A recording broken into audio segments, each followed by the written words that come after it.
Good morning, Ron here. Yesterday I had a very nice lunch with some very nice people from a corporation in Massachusetts. They wore something I haven't worn in years, ties, and probably socks.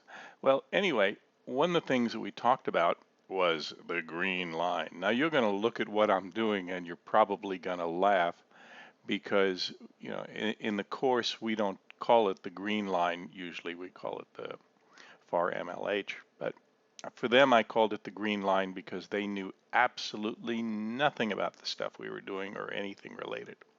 So I wanted to make it as simple as possible and as easy to understand as possible.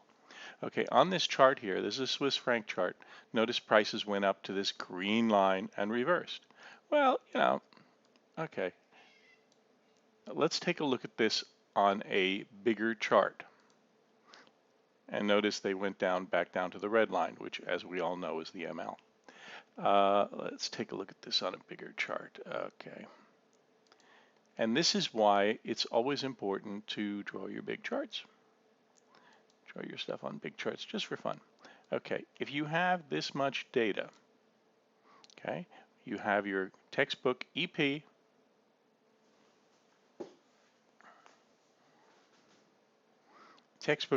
pattern right there, and prices went up to the far H. Okay, you see that? Okay. This is a really interesting place for prices to stop, at least for a while. In this case, they stopped for reverse for about 4 months. Each one of these bars is a month. Okay. Let's see, is that an unusual occurrence? Yes, but it occurs often enough. Let me show you. This is the Dow Jones. This is a quarterly chart. Notice where it went to, the green line, also known as the far MLH. And if we knock this down on a daily chart, we can see that, let's get rid of this other one here. See that prices went right up to it and reversed. Okay, and even though they made a higher tick over here, ironically they weren't able to hit this same line. Okay, that was the Dow Jones. So that's why it's a good idea to keep an eye on these bigger charts. Let's look at some other ones. Here we go, micro shaft. Let's see, do we have a green line in this one here? Let me take a look. I know we had it in one of these guys. Let's look at weekly. Yeah, here we go. Here's your pattern.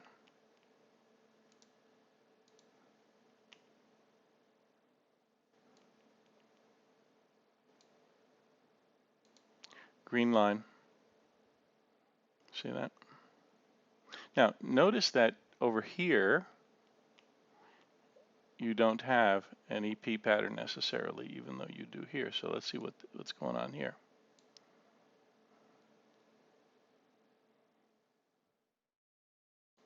Okay, see how prices here made it up, up, up, up, up, never made it to the green line when you had an EP here. By the way, one of the problems I have with an EP is that it's often also a zoom failure. Okay, well, the down move, so to speak. So in other words, let's assume that this market goes straight up from here, which I doubt. But so in other words, what happens often here is you'll have a zoom, and then it'll kind of stop and then keep going. This is what we had in the Swiss franc. So let's take a look at this elsewhere.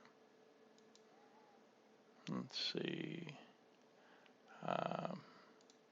See where else I can find one of these green line signals for you. No. No, nothing worth doing. Let's see, where's another one?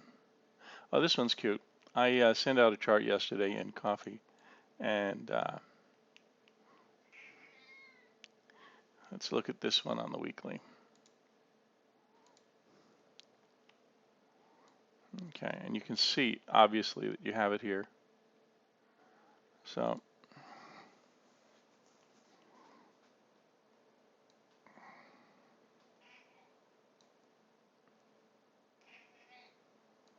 okay.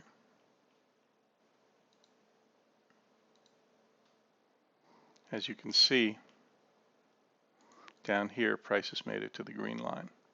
So since this is a real-time snapshot, so to speak, you can take a look at this much later on and see what actually happened, right? Let's see what else we have. Um,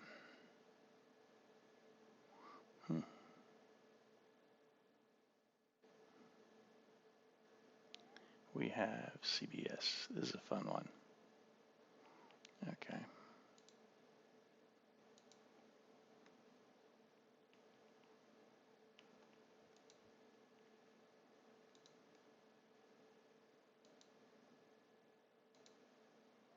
There we go.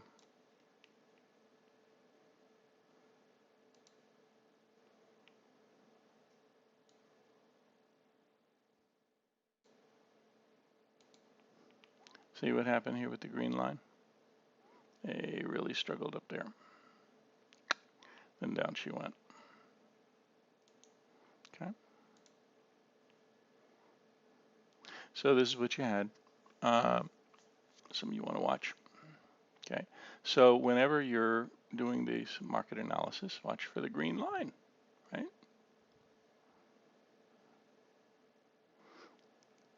Let's see.